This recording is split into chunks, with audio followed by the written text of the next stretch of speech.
নমস্কার বন্ধুরা, সুপর্ণার রান্নাঘরে আজকের রেসিপি কচুর শাক। অল্প তেল ও কোনো রকম মশলার ব্যবহার না করেও কিছু কিছু রান্নার স্বাদ আমাদের মুখে লেগে থাকে। সেরকমই একটি রেসিপি হলো কচুর শাক। কচুর শাক করার জন্য 1 মুঠো পরিমাণ ছোলা আমি ভিজিয়ে রেখেছিলাম সকালবেলায়। তারপর কড়াইয়ে জল দিয়ে ছোলাগুলোকে দিয়ে দিলাম। কচুর শাকের ডাঁটা কেটে ধুয়ে রেখেছিলাম, এখন সেটাও দিয়ে দিলাম। কচুর ডাঁটাগুলোকে ভাপানোর জন্য বেশি জলের প্রয়োজন হয় না, সামান্য জলের মধ্যেই ভাপিয়ে নেওয়া যায়। যেহেতু শাকের থেকেই প্রচুর জল বেরিয়ে যাবে, কিছুটা নুন দিয়ে 5 থেকে 7 মিনিটের জন্য ভালো করে ভাপিয়ে নিলাম। এখন জল ঝরিয়ে তুলে নেব।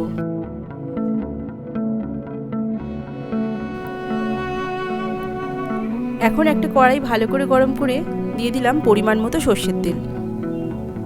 তেলটা ভালো করে গরম হয়ে গেছে, এখন দিয়ে দিলাম ফোড়ন, কিছুটা কালো জিরে, একটা তেজপাতা আর শুকনো লঙ্কা।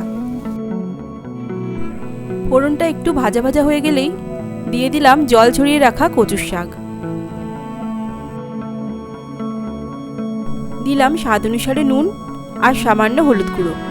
এরপর ভালো করে মিশিয়ে নেব। আর এই সময় ঝাল অনুসারে কিছুটা কাঁচা লঙ্কা দিয়ে দেবেন।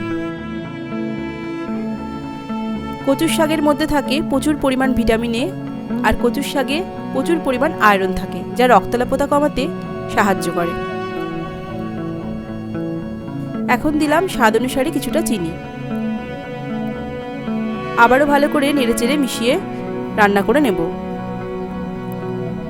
ঢেকে রান্না করার একদমই প্রয়োজন নেই, এইভাবে নেড়েচেড়ে শাকটাকে শুকিয়ে আসা পর্যন্ত রান্না করে নামিয়ে নিলেই তৈরি কচুর শাক।